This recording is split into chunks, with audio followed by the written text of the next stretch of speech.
Cédric Jubilard aurait avoué le meurtre de son épouse Delphine. Il se serait confié à sa nouvelle compagne. Elle affirme en tout cas avoir obtenu des aveux dans le cadre du parloir de la maison d'arrêt de Cesse. Dans un instant, on sera avec l'avocat de Cédric Jubilard. On est avec Pauline Rongier. Vous êtes, vous, l'avocate de la meilleure amie de Delphine Jubilard. Vous nous direz aussi ce que vous pensez, vous, de ces toutes dernières révélations. Jean-Pierre Colombiès, ancien policier de la police judiciaire. Bonjour et bienvenue. Bonjour. Et on est avec Mathias Tesson, journaliste police-justice pour BFM TV. Juste avant, pour vous rafraîchir un peu la mémoire, qu'est-ce que c'est que cette affaire Jubilard? On va revenir donc à ce mois de décembre 2020 avec vous, Jeanne Daudet. Oui, l'affaire Jubilard commence à la toute fin de l'année 2020, dans la nuit du 15 au 16 décembre. Delphine Jubilard, une infirmière de 33 ans habitant Cagnac-les-Mines dans le Tarn, disparaît.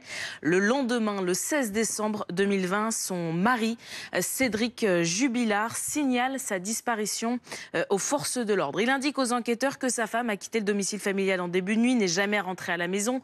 Le couple Jubilard, à ce moment-là, était en instance de divorce. Très rapidement, de nombreux moyens sont déployés pour tenter de retrouver la jeune femme.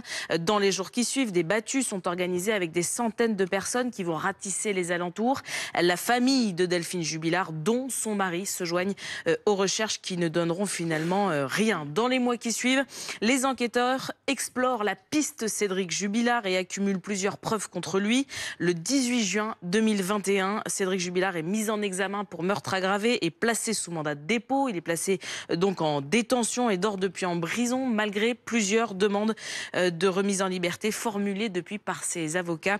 Elles ont toutes été rejetées. Des mois d'enquête se succèdent, durant lesquels plusieurs témoins sont entendus, plusieurs recherches sont effectuées, plusieurs éléments sont analysés. En décembre 2022, 2 ans après la disparition de Delphine Jubilard, une reconstitution de la nuit de la disparition est organisée au domicile du couple, en présence de son mari, toujours principal suspect dans cette affaire. Cette nuit-là, comme depuis le début, il continue à nier son implication dans la disparition de son épouse. Moins d'un an plus tard, en octobre 2023 cette fois, les juges d'instruction signent la fin des instructions dans l'enquête dans l'affaire Jubilard, sans corps ni aveu. Mais depuis, plusieurs compléments d'information ont été requis dans cette affaire pour exploiter de nouveaux éléments, ce qui a conduit le procès à être repoussé. Il s'ouvrira à la rentrée en septembre 2025, fin septembre, devant la cour d'assises du Tarn à Albi. Il devrait durer plusieurs semaines.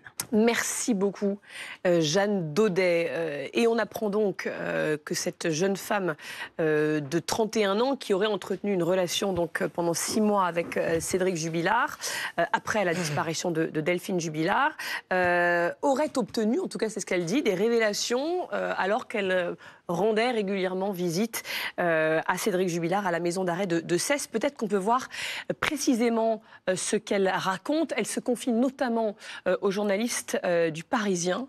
Elle raconte d'ailleurs qu'il a mimé carrément ce qu'il a pu faire à Delphine Jubilard. Il m'a dit avoir étranglé Delphine et a même imité sur moi le geste qu'il aurait fait pour la tuer. Il s'est placé dans mon dos, il a posé une main sur mon front et fait une clé de coude avec l'autre bras disponible. Il m'a expliqué avoir ensuite serré tellement longtemps que cela aurait provoqué une petite blessure sur son avant-bras.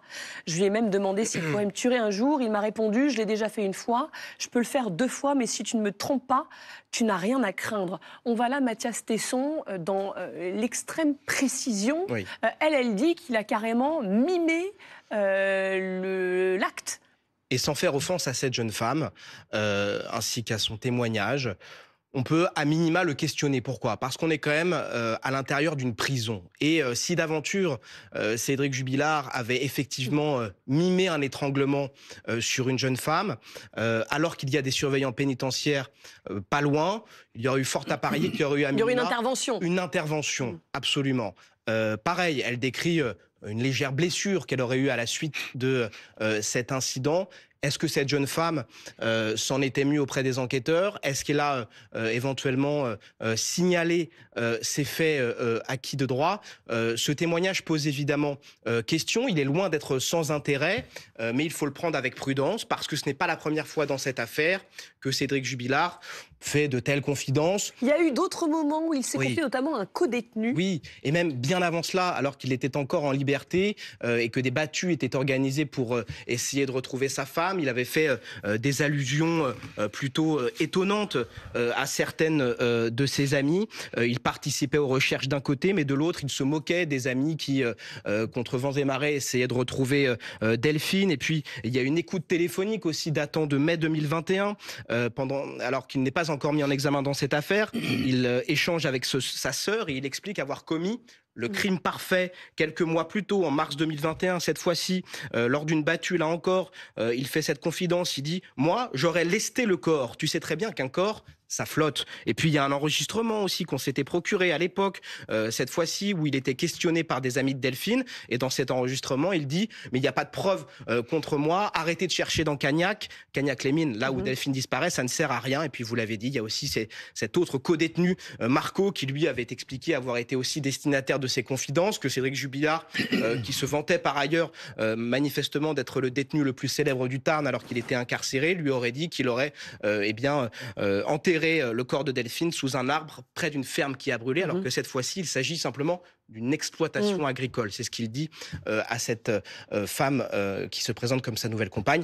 Alors voilà, ce sont des éléments très intéressants évidemment, mais qu'il faut prendre avec prudence. À 2 mois du procès, évidemment, ce sont des éléments qui intriguent les enquêteurs et sur lesquels ils vont travailler. J'aimerais qu'on aille quand même plus loin dans ce qu'il raconte précisément, ce qu'elle raconte aux journalistes du Parisien. Cédric m'a dit que tout s'était passé à l'intérieur de la maison, dans le salon, sans un bruit quasiment. D'ailleurs, il ne comprend pas comment les voisines ont pu entendre des cris à l'extérieur, parce que selon lui, Delphine n'a même pas eu la possibilité de crier.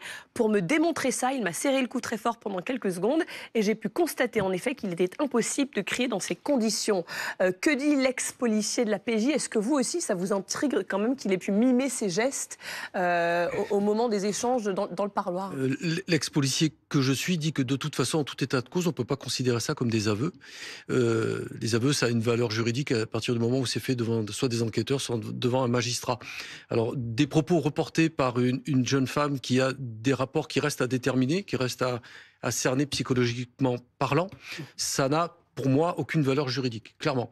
Après, si M. Jubilard a très envie de soulager sa conscience, il pourra très bien le faire à partir du 22 septembre, pendant l'audience des assises. Et pardon, parce que les aveux, quel est le poids des aveux maintenant qu'effectivement on a des méthodes d'investigation très poussées? Alors qu'est-ce qui fait qu'un aveu pèse ou pas finalement? C'est très simple, c'est à partir du moment où on a cette confidence. Moi j'appelle ça une confidence pour l'instant.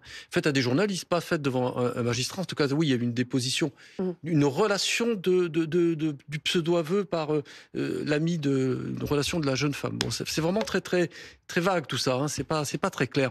Le président de la cour d'assises peut très bien demander soit un supplétif d'information pour que, éventuellement, elle soit entendue de façon plus carrée, plus encadrée, et il peut lui-même l'entendre du reste. Mais le risque, c'est à trop vouloir chercher des éléments, obtenir un report de l'audience. Ça, ce serait catastrophique. De mon point de vue, il faut la maintenir. On a cette confidence faite devant des journalistes très bien. On en tient compte, pas de souci, mais elle peut être citée comme témoin aux assises et réitérée et voir comment va réagir à ce moment-là Cédric Jubilard. S'il a envie de soulager sa conscience, là, il pourra le faire très clairement en cour d'assises et là, ce sera officiel. S'il veut aller même jusqu'au bout, parce qu'il y a un enfant dans l'histoire, on l'oublie un petit peu. S'il veut, par exemple, que la maman de cet enfant ait une sépulture digne de ce nom, il aura tout le loisir de le faire. Crois. Donc oui, ce que je veux dire, voilà, on est entre deux. Non, il faut aller jusqu'au bout de la démarche, mais que ce soit fait devant des gens sérieux. Et puis ce qu'il raconte aussi pourrait changer la donne, puisque la qualification juridique prendrait une autre dimension. Elle raconte, d'après ce qu'il m'a dit, il n'a pas du tout vrillé en voyant les messages que Delphine recevait de la part de son amant. Il m'a parlé du conflit qu'il avait avec Delphine au sujet de la maison et de la garde des enfants, sans me donner de détails. Mais je crois surtout qu'il a besoin d'être dans un rapport de domination. Je l'ai bien senti lorsqu'il m'a prise par le cou à plusieurs reprises. En fait, ça l'excitait. Et elle raconte derrière qu'en fait, cette date-là du 15 décembre, il l'avait choisie parce que ça correspondait avec la fin du confinement, qu'il avait décidé du lieu où il allait cacher le corps bien en amont de tuer donc Delphine Jubilard. Et donc, on parlerait là non plus d'un meurtre, mais d'un assassinat assassinat, Mathias Tesson. Oui, parce qu'il y aurait effectivement une forme de préméditation. Ça, ce sera éventuellement débattu à l'audience, si tant est qu'elle ait lieu dans le délai imparti, parce qu'effectivement, différents avocats de la partie civile, notamment vous, Maître Rongier, vous demandez officiellement un supplément d'information et donc que le dossier soit rouvert pour procéder à de nouvelles investigations. Qu'est-ce que vous demandez, oui, concrètement, suite à ces révélations? Alors, j'ai fait une demande de supplément d'information, d'entendre cette jeune femme, bien sûr, parce que alors c'est ce que vous appelez des confidences, c'est quand même un récit particulièrement étayé, tout à fait compatible avec les éléments matériels du dossier. Vous y croyez? J'y crois complètement. J'y crois complètement. C'est compatible avec tous les éléments du dossier. Ce sont des choses qu'il a pu dire déjà à une précédente compagne. Toutes ces déclarations sont compatibles entre elles, c'est cohérent. Donc, bien sûr, j'y crois. Et c'est pour ça que j'ai fait une demande de supplément d'information aujourd'hui. Pourtant, pardon, mais Mathias Tesson pointait le fait qu'il s'est déjà confié, des sortes de fausses confidences qui n'ont pas mené à grand-chose. C'est à chaque fois finalement un environnement assez similaire qui est décrit. La proximité d'une ferme. Il en a reparlé La ferme en question, elle a été vérifiée. Mais il n'y a jamais eu de ferme en question. La ferme Il n'a jamais désigné une ferme. Il a dit près d'une ferme. Et son ex-compagne s'était mise en tête que c'était une ferme précise. Et des fouilles avaient eu lieu dans cette ferme précise. Mais il n'avait jamais désigné cette ferme. Il ne désigne aucun point précis. C'est d'ailleurs ce qu'explique cette jeune femme. C'est que c'est pour ça qu'elle ne va pas en parler. C'est parce qu'il se débrouille pour donner plein d'éléments. Ces éléments, c'est certain. Ils sont vrais parce qu'ils se retrouvent depuis le début. Par contre, ils ne donnent pas d'endroit précis. J'aimerais ajouter autre chose. Quand on parle des violences parloirs, alors c'est vrai que ça peut paraître fou, des violences qui ont lieu dans un parloir, mais j'ai beaucoup de dossiers de violences parloirs. Et personne n'intervient. Et ça va parfois très loin. Et j'ai des dossiers de relations parloirs, violences parloirs, avec des violences physiques, des violences sexuelles, des violences psychologiques. Et personne ne s'en rend compte au sein de la maison d'arrêt. Alors ce qui pourrait être intéressant aussi, c'est que cette jeune femme porte plainte pour violence. Parce que ce qu'elle décrit, ce sont des violences. Et là, il y aurait aussi une enquête en parallèle. Les surveillants pénitentiaires seraient auditionnés. Et ça pourrait être intéressant. Et une autre remarque juridique. Évidemment, dans ce dossier, pour moi, la préméditation, elle est très claire. C'est d'ailleurs un des éléments qui sous-tendait ma demande d'acte formulée il y a 2 mois, qui a donné lieu à un refus de la présidente de la cour d'assises. Vous demandiez de nouvelles fouilles. Je demandais de nouvelles fouilles dans un lieu où son téléphone avait été localisé. Encore une fois, ce lieu, il est compatible aussi avec les déclarations de la jeune femme dans l'interview du Parisien. Et c'est, à mon sens, parfaitement anormal qu'il n'y ait pas eu de fouille à ce lieu précis. Et donc, pour vous revenir espérez à la en tout cas qu'il y ait de nouvelles auditions, de nouvelles recherches et que ça repousse la date du procès? Là, pour l'instant, c'est une demande de nouvelles, d'audition de cette jeune femme. Et je voudrais préciser donc sur la préméditation que c'est une qualification qui n'est pas possible. On ne peut pas avoir assassinat sur conjoint. Donc ça ne va pas changer la qualification. En général, on ne peut pas avoir... On ne peut pas avoir 2 circonstances aggravantes. Donc, ce qui se passe souvent quand il y a préméditation dans les dossiers, c'est que les juges doivent choisir entre une qualification d'assassinat, en passant sous silence la qualité de conjoint, ou bien la qualification de meurtre sur conjoint, qui, c'est vrai, ressemble davantage on a plus la notion du féminicide quand on qualifie de meurtre sur conjoint. C'est d'ailleurs une défaillance législative, à mon sens, qu'on ne puisse pas cumuler ces circonstances aggravantes, parce que c'est important de qualifier les faits à leur hauteur, à leur gravité. On est aussi avec Alexandre Martin. Vous êtes l'avocat, l'un des avocats de Cédric Jubilard. Merci beaucoup d'être avec nous.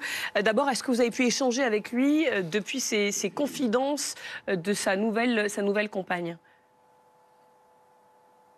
Bonjour. Non, à ce stade, nous avons appris cette information lorsqu'elle est sortie dans les médias. Nous n'avons pas échangé avec Cédric Jubilard. Ce que je sais, c'est que nous le voyons régulièrement, et il y a peu. Il continue à nous expliquer qu'il est innocent, et on travaille le dossier en ce sens. C'est pour ça que ces déclarations me paraissent assez surprenantes. Vous allez, j'imagine, quand même, lors de vos prochains échanges, le confronter à cette interview. Là, écoutez, madame, vous rentrez dans le secret de la relation d'un avocat et son client. Moi, je veux parler des déclarations de cette jeune femme qui, comme l'a rappelé monsieur le policier il y a quelques minutes, ne sont pas des actes judiciaires. C'est pour l'instant des confidences relatées auprès de journalistes. Juridiquement, ça ne vaut rien. Donc maintenant, on a cet élément, on a cette information. Évidemment, on ne peut pas rester sans rien faire. Nous sommes très surpris, les avocats de la défense, d'apprendre que les gendarmes sont possesseurs, c'est un vrai scandale déjà, hein, que les gendarmes sont possesseurs de cette information depuis le 14 mai. C'est à la fois un pied de nez honteux à l'égard des droits de la défense et pire encore, que doit-on penser d'un fonctionnement pareil à l'égard de la famille de Delphine Jubilard qui, à juste titre, une des avocates a parlé, demande des investigations supplémentaires. Ça me paraît évident. S'il y a une chance de retrouver le corps, comment on peut ne rien faire pendant 2 mois Qu'est-ce qu'ils avaient de mieux à faire, ces enquêteurs, depuis le 14 mai? Enfin, les gendarmes expliquent effectivement avoir connaissance de tout ça depuis le 14 mai, mais ils expliquent se méfier de ces confidences, puisqu'il y a déjà eu des précédents qu'on a détaillés en plateau à l'instant. Excusez-moi, madame, les gendarmes, ils sont gendarmes, les juges sont juges. Les gendarmes ne sont pas là pour apprécier de la force probante d'un témoignage. Vous imaginez, dans le dossier le plus important actuellement de la France judiciaire, d'aveux, à pseudo-aveux en tout cas, d'éléments extrêmement lourds. Le gendarme, lui, apprécie à son bon vouloir. Non, j'en fais rien, j'informe pas ma hiérarchie. Je ne peux pas imaginer que les avocats généraux n'étaient pas au courant, ce qui quand même pose un problème de loyauté à l'égard de la défense. On a été en réunion avec eux à plusieurs reprises, il y a quelques jours, et droit dans les yeux, personne ne nous explique qu'il y a ces éléments. Enfin bon, ça, je veux dire, c'est le procès du procès. Maintenant, on a cet élément, il faut travailler dessus. Je veux dire, on peut pas fermer des yeux, on peut pas continuer comme ça. Ni les parties civiles, elles ont raison, ni la défense, parce que nous n'avons évidemment rien. Depuis le début, on ne s'est opposé à rien et on a toujours acquiescé aux demandes qui tendaient à faire découvrir la vérité. Une question de Mathias Tesson en plateau pour vous. Bonjour Maître Martin, je m'adresse aussi par ailleurs aux parties civiles dans ce dossier, mais si à chaque nouvel élément, et Dieu sait que dans ce dossier, il y en a régulièrement, le dossier doit être rouvert, il n'y aura jamais de procès. Et que fait-on alors du délai raisonnable pour juger à la fois un détenu, en l'espèce votre client, et du délai raisonnable aussi pour les parties civiles? Écoutez, il y a plusieurs questions dans votre question. Qu'est-ce qu'on fait chaque fois qu'on a un élément nouveau? Mais déjà, on apprécie cet élément nouveau. Jusqu'à présent, on a considéré qu'il fallait continuer l'instruction lorsqu'on avait des témoignages de médiums. Excusez-moi du peu, là, on est un peu quand même à un niveau supérieur, puisqu'on aurait, je dis bien au conditionnel, tant qu'elle l'a pas acté en procédure, ça reste des propos relayés par des journalistes, des confidences de sa copine. Ça me paraît un peu plus important. Alors après, oui, on se confrontera au délai raisonnable, mais attention, le bruit court, on a eu des échos, que la défense se servirait de ça pour demander un report et obtenir la libération de monsieur Cédric Jubilard. Juridiquement, la justice n'est pas dans l'obligation de libérer encore Cédric Jubilard. Donc il n'y a pas de piège, on ne sommes pas des gens tordus, il n'est pas automatiquement libéré. Ceci est faux. Ils ont largement le temps de mener les investigations nécessaires sans être contraints de libérer Cédric Jubilard. Le délai raisonnable, la violation du délai raisonnable, je vais vous dire, si on analyse la jurisprudence de la Cour européenne, on n'y est malheureusement pas encore. Merci beaucoup, Maître Martin, d'avoir répondu à nos questions. Jean-Pierre Colombien, une toute dernière question. Il se peut, malgré tout, que le procès soit repoussé au vu de ces informations. C'est toujours pareil, on est au mois de juillet, on est à la mi-juillet. Dans l'idéal, il faudrait confronter Cédric Jubilard à la déclaration, enfin, en confidence de cette jeune femme. Si on est encore dans un... Parce qu'on est quand même face à quelqu'un qui nie farouchement depuis quasiment 5 ans.